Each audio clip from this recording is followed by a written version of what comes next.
sahabat Warriors, jumpa kembali bersama dengan kami. Hari ini kita mau ngelanjutin tema yang kemarin tentang metroseksual masih ya.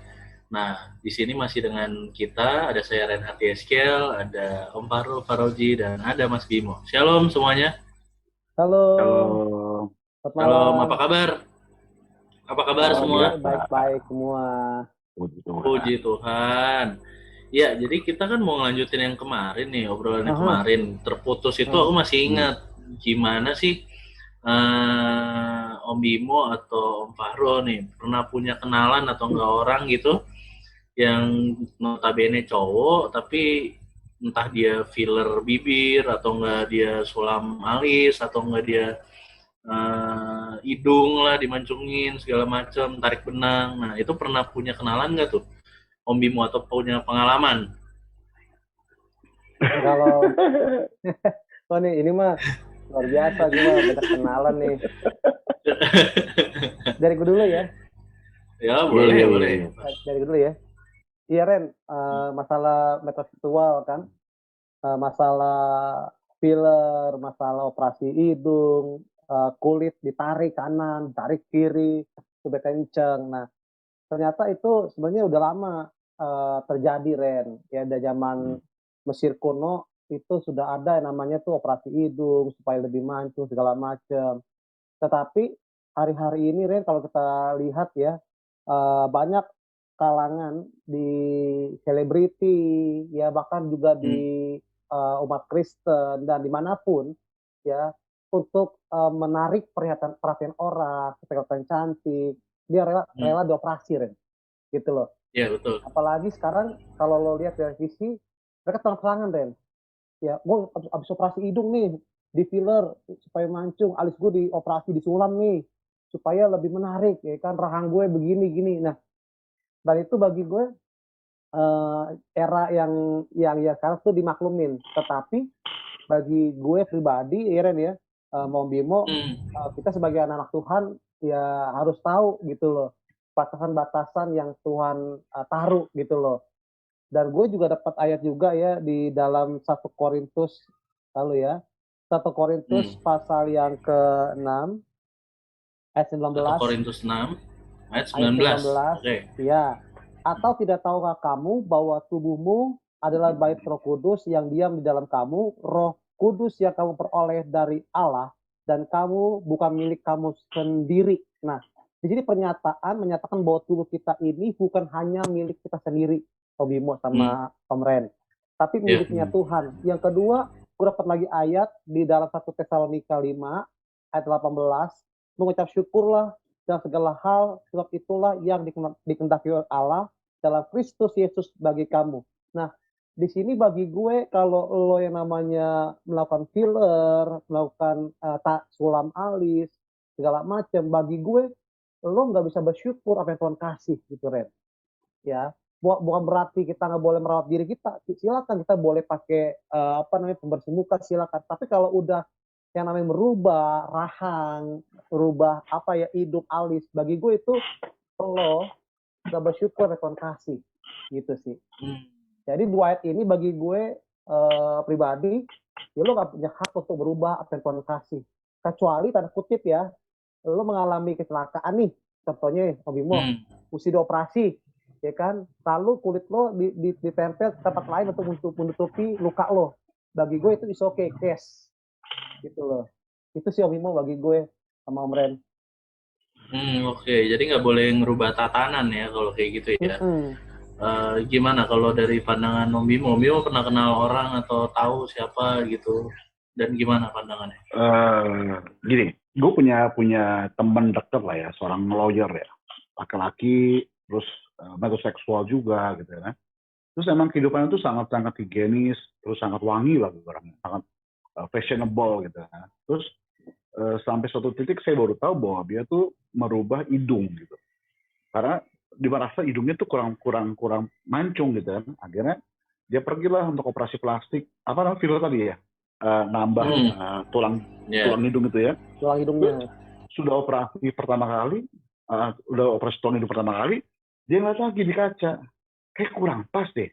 Akhirnya operasi lagi gitu kan. Heeh. Nah, akhirnya saya tahu bahwa orang ini nggak pernah ada puasnya kalau satu kali pernah mencoba merubah Iya. bentuk hidung gitu ya, akan Hmm. ngulang lagi. Makanya kata Pak Omar tadi, ayatnya benar tuh, bahwa mengucap syukurlah di dalam segala hal, sebab itulah yang dikehendaki Allah dalam Kristus Yesus bagi kamu. Jadi emang Betul. kuncinya kita bisa mengucap syukur bahwa Alkitab katakan bahwa kita tuh diciptakan serupa, segambar dengan Tuhan. Artinya yang dalam diri kita sudah sempurna bagi Tuhan. Nah, kalau sempurna bagi Tuhan, kenapa kita masih merubah, gitu kan? Bagi gue bangga kok punya hidung gue agak panjang ya, bukan Pinocchio ya tapi ya, maksudnya agak mancung dikit, ya. Terus bagi gue ini hidung Loki gitu. Kenapa? Coba hidung gue mancung sekali, terus muka gue lebar, nggak cocok juga gitu. Jadi Tuhan tuh udah menciptakan kita porsinya tuh pas dan proporsional, ya. Kalau gue tanya sama lu berdua deh, yang Iya. jago desain kita siapa sih? Diri kita atau Tuhan, gitu kan? Kalau menurut kita, oh kita lebih jago pada Tuhan, loh. Kan Tuhan bilang apa? Kita diciptakan itu masterpiece Tuhan, Heeh. ya kan? Itu ciptaan yang Betul. paling mulia, paling bagus tuh ya. Terus menurut lu mau rubah-rubah?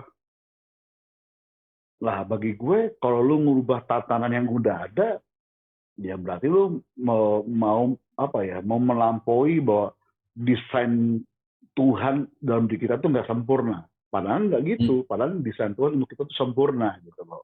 Ya. Jadi ya teman gue akhirnya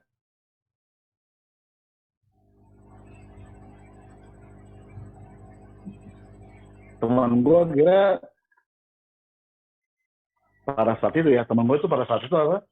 Dia berkali-kali operasi sampai meninggalnya pun eh, dia kalau salah 3-4 kali operasi hidung gitu ya. Sampai dia Waduh. meninggal ya. Masih muda loh. Orang hebat, dia S2 dari Boston gitu. Ya laki-laki lah, metroseksual. Makanya saya bilang waktu dalam episode sebelumnya bahwa metroseksual itu emang lebih fokus kepada merawat diri kan. Merawat Betul. diri, terus Betul. apa ya, kalau kita lihat gini ya, maaf kata ya, bahwa yang seringkali tidak puas dengan penampilan wajah ataupun badan kan itu perempuan gitu ya. Seringkali yang operasi hidung, bibir, ya kan, dia perawatan kulit itu perempuan. Makanya kalau sampai laki-laki fokusnya seperti maunya perempuan tadi, ya bagi saya itu agak unik gitu ya. Makanya kalau bagi saya kalau metroseksual tuh identik dengan harusnya tidak dengan feminim gitu. Tapi jadi laki-laki sejati, dia hanya merubah, kata Faru bilang, ya kalau cuma cuci muka dengan apa, facial itu nggak masalah gitu. Tapi kalau dia berubah bentuk organ tubuh atau bagian tubuh, ya bagi saya agak masalah sih. Gitu sih Ren, Faru. Tapi bro, biasanya itu karena pergaulan, Ren. Karena pergaulan Benar, Iya, lo. benar. Nah, itu sih kalau gue lihat ya kenapa orang akhirnya bisa ikut-ikutan apa namanya operasi itu dari lingkungan juga gitu loh. Lingkungan itu menentukan siapa diri lo, Ren, gitu loh. Kalau lingkungan lo itu orang yang metroseksual, mungkin pertama nggak ikut, kedua nggak ikut, ketiga mungkin lo ikut, coba-coba, betul nggak? Akhirnya waktu lo coba-coba, akhirnya lo mulai ketagihan, gitu loh, kayak candu. Lo kalau nggak begini lo nggak pede, gitu loh. Nah makanya itu bagi gue sih, ya lo mesti eh, tempat yang tepat untuk lo bisa apa sih berkembang gitu bagi gue sih Ren. Pengaruh sih lingkungan juga. Oke, oke, oke. jadi Tapi kan kalau pergaulan yang buruk. kalau merusak kebiasaan yang baik kan. Nah, tapi kan kita juga tahu nih kalau semua itu kan butuh duit. Nah, kalau misalkan ada yang bilang, Pak Pendeta nggak asik nih gitu ngomongnya. Kan duit saya juga gitu. Toh saya juga nggak bikin jadi jelek, saya merawat tubuh baik gitu. Nah, kira-kira jawaban Mas Bimo sama Om Farul apa kalau misalkan ada yang ngomong kayak gitu? Ya kalau gue sih nggak pernah kepo ya sama duit orang gitu ya. Gue nggak pernah kepo dengan lu mau apa terserah gitu kan ya. Tapi kembali lagi gue sebagai sahabat teman-teman semua nih ya, sebagai laki-laki ya Tuhan gitu kan ya. Gue pernah ingat lah, gue tahun 95-96 tuh ada seorang tokoh operasi plastik yang sangat tenar namanya Haji JJ ya. Tuh semua orang artis pernah ke dia. Tapi yang menjadi fokus gue adalah semua orang yang dioperasi plastik sama dia, baik itu dagu, baik itu mata, baik itu hidung, semua sama semua tipenya, Mm-mm. gitu ya. Hmm. Nah, terus akhirnya beberapa orang teman saya sampai ke sana karena gimana lagi operasi plastik secara medis mahal, tapi di tempat Betul. haji JJ agak murah, gitu kan. Ya. Mm-mm. Terus tapi uniknya apa? Saya dapetin bahwa hidungnya itu ternyata kalau teman-teman pernah tahu ya, kalau teman-teman laki-laki itu pernah punya baju bekerah ya, terus ada bagian plastik di sininya, ya. Terus Betul. ternyata bagian itulah yang ada di bagian dalam hidung kita supaya hidung kita lurus gitu. Nah, kenapa saya tahu? Karena teman saya pernah melakukan hal itu. Dia diambil bagian ininya, bagian plastik tebal itu, lalu dia masuk ke dalam hidung. Jadi seperti lurus simetris. Nah, itu salah satu yang sangat mudah dan murah saat itu ya. Tapi pada hasilnya segala suatu benda asing yang masuk ke dalam tubuh itu pasti punya dampak negatif. Gitu. Akhirnya hidungnya bermasalah, diinfeksi, akhirnya mau nggak mau dari pembusukan lalu dia terjadilah operasi beneran karena busuk gitu. Nah dari nafsunya kita sendiri mendatangkan kan hal-hal negatif, sedangkan kan Tuhan nggak seperti itu maunya. Gitu. Ujung-ujungnya mencelakakan diri sendiri ya Om Bimo. Iya, gitu. Jadi kita cuma mengingatkan bahwa kita nggak pernah kepo lu tuh ditutup kok gitu. Tapi kita cuma ngasih tahu bahwa Tuhan udah ciptakan hidung itu sempurna. Tuhan udah ciptakan alis tuh ada fungsinya. Ngapain lu sulam ya? Alis tahu saya itu kenapa ada bulunya banyak. Itu menahan keringat dari kepala nggak kena mata. Terus lu ganti sulam, berarti fungsinya berubah lagi. Gitu. Pasti ada dampak negatif kepada mata lu nanti, ke kelopak mata kah, gitu kan, dan sebagainya. Jadi setiap organ-organ tubuh, bagian tubuh kita yang Tuhan ciptakan tuh ada fungsinya, gitu loh. Jadi saya sebagai teman-teman, saya harapkan ya udahlah, kalau Tuhan sudah berikan yang terbaik, kenapa lu rubah-rubah sih? Gitu teman-teman. Ren, Farul. Kalau berarti pesennya ini jangan sampai mencakakan diri sendiri gitu ya. Lanjut, Om Farul. Kalau Ya, gue sih, kalau gue sih begini Ren ya, masalah duit lo gitu ya, lo mau ngapain pun bebas gitu loh. Tapi kalau lo apa istilahnya buang duit cuma-cuma, lo ingat gitu loh, lo punya masa depan gitu loh, punya ke depan yang mesti lo siapin gitu loh. Berkat itu bisa jadi kutuk Ren. Ingat, berkat itu bisa jadi kutuk kalau kita salah gunain. Betul nggak? Nah, jadi Tuhan sudah berkatin kalau lo salah gunain berkat itu untuk hal yang tanda kutip nggak baik buat tubuh lo akan jadi kutuk itu berkat Ren. Karena lo bisa ngelolain gitu loh. Mana kebutuhan, mana keinginan lo mesti bedain gitu loh. Nah bagi gue kalau lo merubah bagian organ tubuh lo, misalnya kayak hidung, itu kayak keinginan Ren. Keinginan pengen lebih ganteng, keinginan untuk lebih dianggap. Nah bagi gue itu udah sombong Ren. Sombong itu adalah awal dari dosa Ren. Nah firman Tuhan jelas kok dikatakan gini loh. Buat apaan kemolekan adalah bohong, dan kecantikan adalah sia-sia. Nah jadi bagi gue tuh bukan masalah fisik yang Tuhan lihat, tetapi hati. Nah jadi emang kalau lo bilang tadi kan Ren, uang gue kerja buat gue.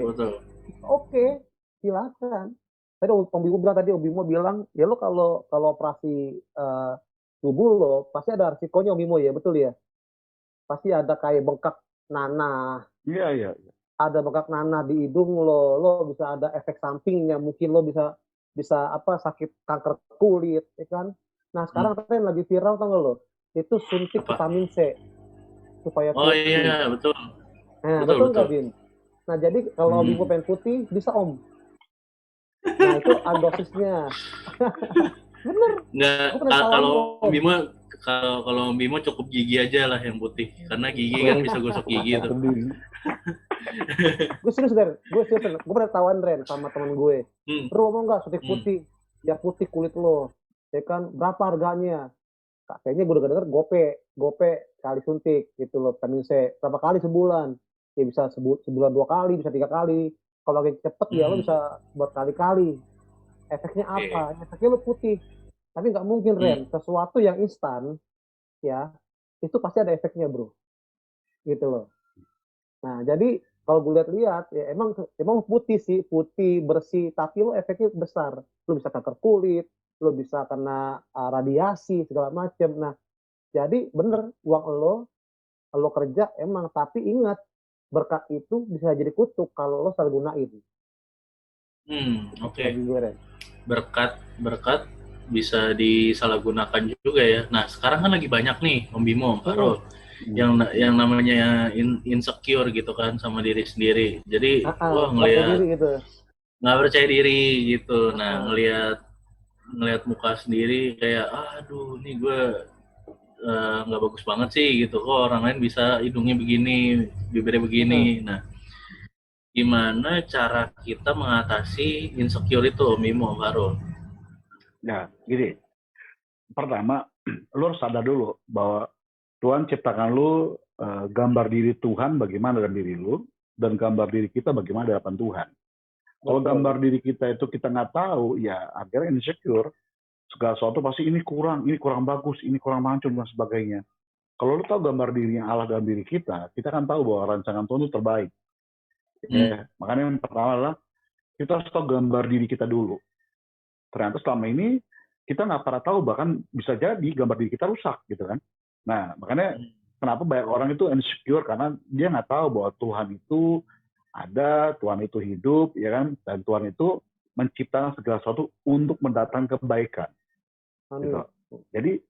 Jadi kenapa mereka bisa insecure? Karena dia nggak tahu. Gue yakin lah, dia nggak paham tentang Tuhan. Dia nggak merasa bahwa Tuhan itu menjaga dia, memelihara hidupnya, itu pasti ada. Makanya kenapa ada insecure, merasa nggak nyaman, merasa nggak aman, merasa nggak bisa puas dengan segala sesuatu. Kenapa?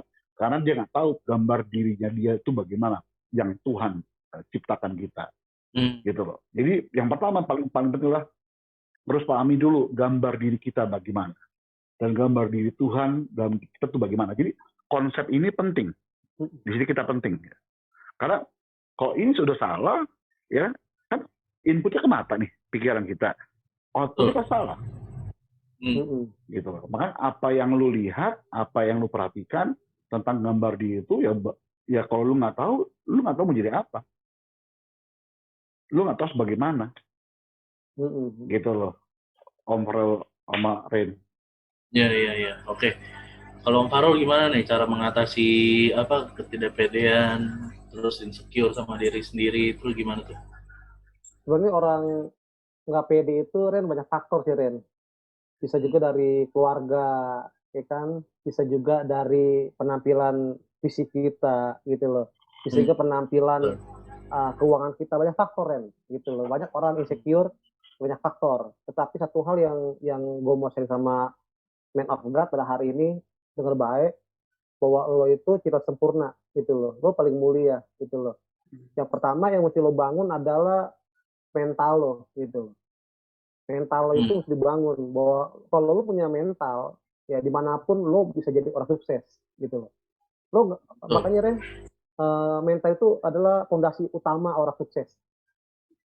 Banyak orang pintar S1, S2, S3 nggak jadi orang, tetapi orang yang biasa punya mental jadi orang sukses gitu loh. Jadi mental itu fondasi yang penting. Jadi lo kalau percaya diri ya lo bisa maju. Apalagi kita ini kita Tuhan sempurna. Apalagi Kristus yang telah nebus lo dari dosa, sempurna segambar seperti Allah. Nah, jadi bagi gue bahwa lo itu dirancang Tuhan ya menjadi orang sukses gitu loh. Ingat itu, lo dirancang Tuhan jadi orang sukses. Dan kedua, bahwa Tuhan ciptakan kita itu nggak main-main, dia serius. Makanya dikatakan apa, rancangan Tuhan, rancangan damai sejahtera, tidak ada satupun yang gagal. Nah jadi lo mesti pegang firman, lo lakuin, pasti jadi Ren gitu. Amin. Itu sih bagi gue. Keren. Nah, kemarin kan aku juga sempet cerita kan tentang yang ini, yang temen aku dikit-dikit potong rambut, dikit-dikit potong rambut. Nah, itu kan sebenarnya kayak dia kan apa ya, ngerasa nggak ini kan, Nggak dengan pede. nggak pede gitu. Nah, Nggak, terus ada iya. lagi yang kalau ada jerawat satu biji aja nih ngelihat, wah muka gue udah Aduh. jerawatan segala macam. Padahal cuman satu doang gitu. Nah, terus aku punya lagi pengalaman begini. Ada temen aku Mm-mm. satu orang, memang dia itu udah apa ya, dulu, tapi ini dulu beberapa tahun yang lalu dia itu udah matokin berat badan dia tuh harus di segini dan harus segitu terus. Nah, sampai akhirnya dia melakukan sesuatu yang mencelakakan Ekstrim. dirinya tadi, yang Ah, seperti dikatakan Om Bimo. Nah, apa caranya? Jadi setiap kita habis makan, entah makan di luar, makan di mana gitu, udah selesai makan, baik. dia langsung izin ke toilet. Dia izin ke toilet, Anoreksia. dia keluarin lagi. Nah, itu kan berjalan selama beberapa tahun sampai akhirnya dia juga sebenarnya pengen, nggak kepengen seperti itu gitu. Nah, ini mm-mm. mungkin buat teman-teman juga ya yang dengerin ini, mungkin ada juga yang pengalaman seperti itu gitu, ada yang kepikiran gitu, oh berat gua nggak boleh segini segini segini. Nah, sampai akhirnya dia berpikir, ini kalau kita mikir dunia aja ya, hidup cuma sekali, masa gue makan nggak pernah sampai ke perut sih gitu. Akhirnya setelah dia menyadari itu, berjalannya waktu, dia juga mikir, wah ini kayaknya kalau diterusin ini mencelakakan diri gue nih gitu. Akhirnya dia Mm-mm. berhenti untuk melakukan itu, dan sekarang walaupun makannya normal, hidupnya tuh jauh lebih lebih sehat daripada yang dulu.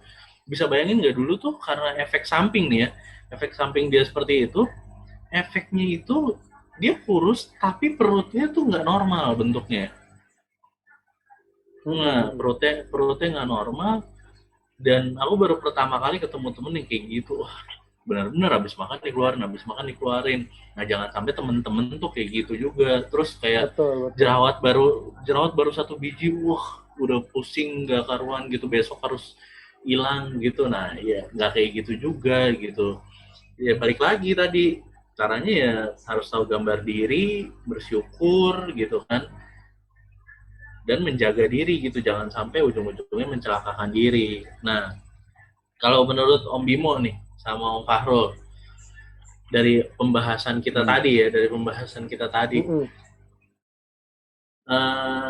sebenarnya ada lagi yang mau aku tanyain, cuman pertanyaan ini mungkin kita keep, tapi ini pertanyaan aku ya. Apakah nanti ujung-ujungnya metroseksual akan berhubungan dengan yang namanya homoseksual gitu, atau yang biasa kita sebut penyuka sesama jenis gitu? Karena kemarin kita dengar kan dari pembahasannya Om Fahrul bahwa kalau cowok misalkan udah terlalu mengurus apa, yang seperti itu tuh, dia lebih ke cewek-cewekan atau feminin gitu kan. Kewanitaan. Nah, Ah. nah, itu apakah nanti berpengaruh atau enggak metroseksual ke homoseksual?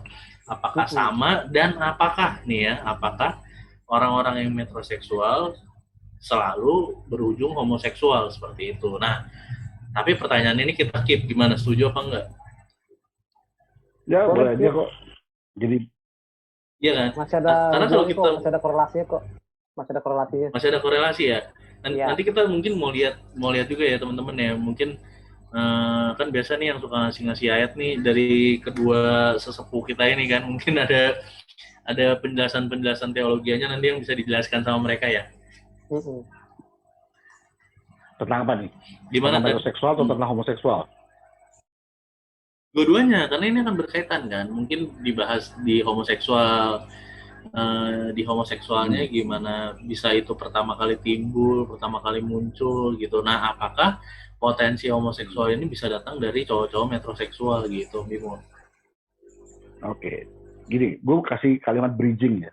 Jadi kalimat menjembatani.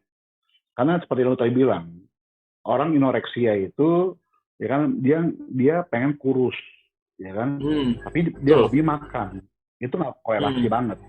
Nah, yang terjadi adalah dia mulai mengalami gangguan jiwa. Orang inoreksia itu gangguan jiwa. Kenapa? Karena dia setiap habis makan dia sogok mulutnya gini. Mm-mm, betul. Satu, secara kejiwaan dia Betul. itu bermasalah. Yang kedua, secara kesehatan medis itu bisa mengakibatkan luka dan bisa menimbulkan kanker di rongga tenggorokan ini. Ya.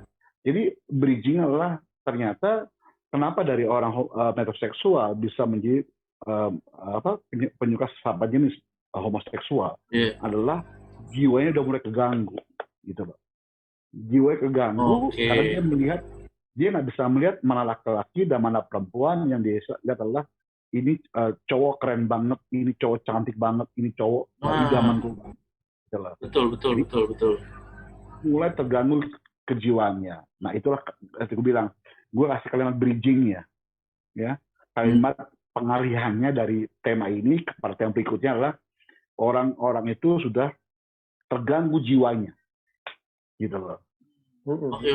Gitu, Gara-gara Om Bimo ngomong kayak gini, iya kalau dipikir secara logika benar ya, dia merawat tubuh dia sendiri, otomatis dia akan apa ya? Dia mengagumi orang yang mungkin udah jauh lebih menarik daripada dia kan. Jadi ngeliatnya, wah misalkan Om Bimo nih, wah gila ya Om Bimo ganteng banget ya begini. Nah itu mungkin ada kecenderungan ke situ yang yang akhirnya yang tadi itu ada gangguan di jiwanya itu. Nah, oke teman-teman, pembahasan ini bakal kita keep. Tapi sebelumnya nih, dari Mas Bimo sama Om Fahrul, ada nggak kalimat-kalimat yang kira-kira buat pesan teman-teman? Ya, oke deh, gue ya. Kalau gue sih, kalau lo mau jadi man of God Tuhan, lo mulai hari ini banyak-banyakin bersyukur, gitu. Yang kedua, lo mesti bisa terima keadaan lo, gitu loh. Yang ketiga, apa yang lo punya hari ini, bagian tubuh lo ciptakan semuanya di fungsinya. Jadi hari ini bagi teman-teman Man of God, ayo ya, apa yang Tuhan kasih pada kita hari ini itu pasti ada fungsinya dan ada buat kita lebih jadi orang-orang yang tangguh dalam Tuhan sih. Oke. Kalau dari Om Bimo, gue mau nyanyi. Apa tuh? Nyanyi gue gini ya. Syukuri apa adanya, hidup adalah anugerah. Betul ya? Jadi kalau kita bisa mensyukuri keadaan kita apa adanya, kita harus tahu bahwa hidup kita itu anugerah Tuhan. Jadi anugerah itu pemberian. Kalau pemberian itu tentunya kita hanya menerima yang terbaik kepada pemberi itu. Dan pemberi itu hanya Tuhan untuk hidup kita. Gitu Om Ren, Om Rozi, Fahrul. Oke. Jadi kalau dari aku ya mungkin ya, kalau misalkan teman-teman yang dengar ini belum nikah juga gitu kan, suatu saat kan pasti jadi bapak ya. Kalau misalkan siapa sih gitu yang nggak mau nikah kan. Nah, gimana nanti anak kita ngelihat bapaknya yang mungkin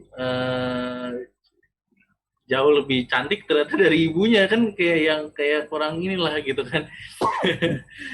Nah, jangan sampai nanti kebiasaan kita yang seperti itu menimbulkan gangguan juga terhadap anak-anak kita nantinya gitu. Nah, merawat diri boleh, balik lagi, tetapi dengan sebatas wajarnya aja gitu ya.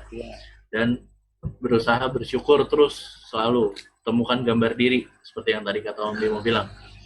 Oke, kita berarti bakal lanjut nanti ya ke part 3 berarti. Ya kan? Oke, thank you Om Fahrul, thank you Om Bimo, sampai jumpa lagi. Ya benar, jangan lupa di like, di share, di komen ke teman-teman, ke keluarga, supaya mereka nonton juga nih tayangan ya. Siapa tahu bisa jadi motivasi juga buat orang-orang yang insecure dan tidak percaya diri. Ya. Thank you Om Bimo, thank you Om Fahrul, thank you sahabat Warriors, sampai jumpa lagi semuanya. Tuhan berkati. Tuhan berkati.